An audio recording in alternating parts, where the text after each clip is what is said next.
क्योंकि निपनिया आने जाने की भी सड़क नहीं थी, टापू जैसा निपनिया बना हुआ था।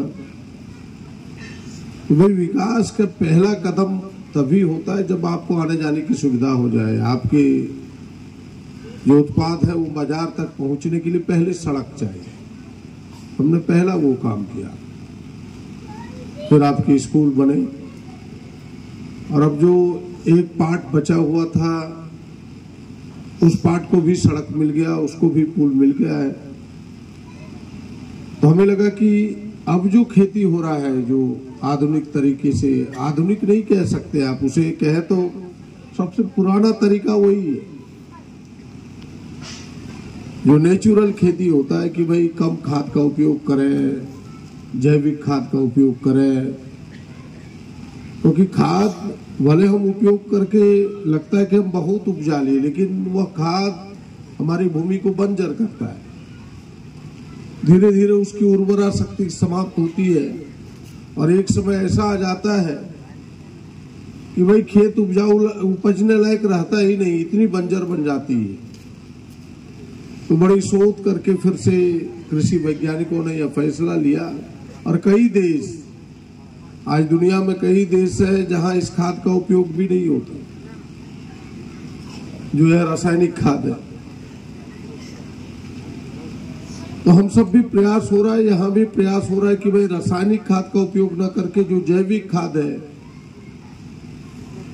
जो गोबर के खाद है, जैविक खाद जो बनाए जाते हैं उसका उपयोग हो, और खेती फिर उस तरीके से किया जाए।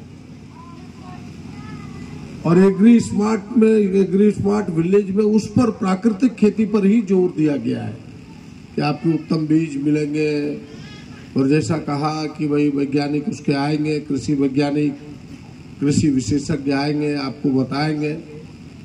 और हमें लगता है कि आपकी जो सुविधाएं हैं, जैसे ही विलेज एग्री स्मार्ट पहला विलेज होगा, अब आप सबका मिलके जो आपके 9 प्रतिनिधि चुने गए हैं वो, पर इस विभाग के पदाधिकारी आप सब मिलकर के जितना उसका अधिक से अधिक लाभ ले सकते हैं, लाभ लेकर के आप अपने आप को मजबूत कर सकते हैं। अब करना आपको है।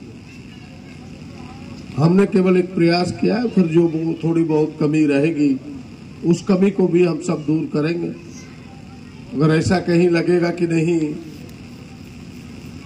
वही कोई और साधन हो सकता है, तो हम सब भी एमएलए कोटा से भी प्रयास करेंगे। आप चिन्हित कीजिए, यहाँ कृषि पदाधिकारी है ही कि नहीं, यहाँ कुछ कर देने से परमानेंट पानी का व्यवस्था होगा कि भाई 5 लाख दे देने से, 10 लाख दे देने से, ताकि एक एग्री स्मार्ट बनने में यह और सहूलियत होगा।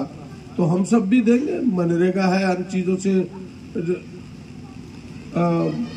सामंजन होके हो रहा है, तो भाई एमएलए कोटा से भी हो सकता है वो चीजें, लेकिन सच में वो होना चाहिए कि भाई कहाँ पानी की सुविधा है, कहाँ देने से हो सकता है। ये सारी चीजें आप सब बैठ के तय कीजिए, हम भी उसमें सहयोगी के रूप में खड़ा होने का प्रयास करेंगे। जैसे मैंने अभी एक पोखर देखा है आपका यहाँ, जहाँ मैं शिलान्यास के लिए गया था, अभी वो जो बहादुर टोला के बगल में, तो हमको लगता है कि उस पोखर को और थोड़ा गड्ढा करवा दिया जाए तो हमें लगता है कि आसपास वो सालों भर पानी दे सकता है, जो मैंने देखा है, जिसमें मेरी पहली नजर में। तो थोड़ा और अगर 5 फीट उसका गड्ढा करवा दिया जाए तो हमें लगता है कि वो परमानेंट पानी आपको देगा। और वो गांव के नजदीक भी है, तो वहां सोलर लगा दिया जाए तो एक दोनों तरफ हमें लगता है कि काफी पानी आपको दे जाएगा वो। एक तो उसको देखिए, और अगर कहीं से पैसा ना मिले तो फिर हम एमएलए कोटा से भी उसको करा सकते हैं, तो इसको आप देख लें। हाँ, या भूमि संरक्षण से जहां से भी हो, या फिर दूसरा कोई और इस प्रकार का सोर्स है, थोड़ा घूम फिर करके देख करके कि जहां से परमानेंट पानी उपलब्ध हो सके चाहिए। अगर पानी का स्रोत नहीं होगा तो फिर खेती बिना पानी का तो हो नहीं सकता। हम कितनों तकनीक अपना लें, कितनों विशेषज्ञों को ले आए, उससे कोई फर्क नहीं पड़ता, पहले पानी चाहिए। और पानी की कहाँ संभावना है वो गाँव वाले जो है मिल बैठ के आपको बताएंगे। तो ये सारी चीजें हैं, उसी दिशा में हम सबको बढ़ना है। जैसा इन्होंने कहा कि पहले चरण में हम 200 लोगों को किट्स वितरण करेंगे, इसीलिए आपस में लड़ना नहीं है। 300 यानी तो पूरा गांव ही लगभग हो जाएगा। तो पहले अगर 200 है, ये ध्यान में रखना चाहिए कि पहले जिन 200 लोगों को दे रहे हैं, फिर उसी में से 200 लोगों में जो 100 आए तो वो उसमें से ना आए, फिर दूसरे परिवार को मिले। पहले एक परिवार के 1 ही लोगों को मिले, एक परिवार के 2 लोगों को नहीं मिले। थोड़ा वितरण में समरूपता होना चाहिए। और जो वो 9 लोग हैं, फिर जो आपके चुने हुए क्या एक CRP है, उनके सहयोग से सबको मिले, ये ध्यान में रखें, क्योंकि कहीं एक तरफा ना हो जाए। बस इतना ही आप सबसे होगा कि और जिनकी खेती में रुचि है पहले उसको प्राथमिकता आइए। हम आपके हैं, आपके लिए जितना हो सकता है हम प्रायोरिटी से करने का प्रयास करते हैं, प्राथमिकता से करने का प्रयास करते हैं। और उसी का एक हिस्सा है, जैसा कृषि पदाधिकारी ने कहा कि भाई कैसे एक ही निपनिया चुना गया, तो निपनिया भी उतना ही हमें चाहता है, इसलिए मेरे दिल में निपनिया के लिए एक विशेष जगह है। और निपनिया ही सबसे अधिक खेती में रुचि लेने वाली बस्ती है, इसलिए प्राथमिकता हमने बिल्कुल निष्पक्ष होकर के निपनिया को दिया है। फिर अगला मौका होगा तो हम दूसरी बस्ती को भी देंगे।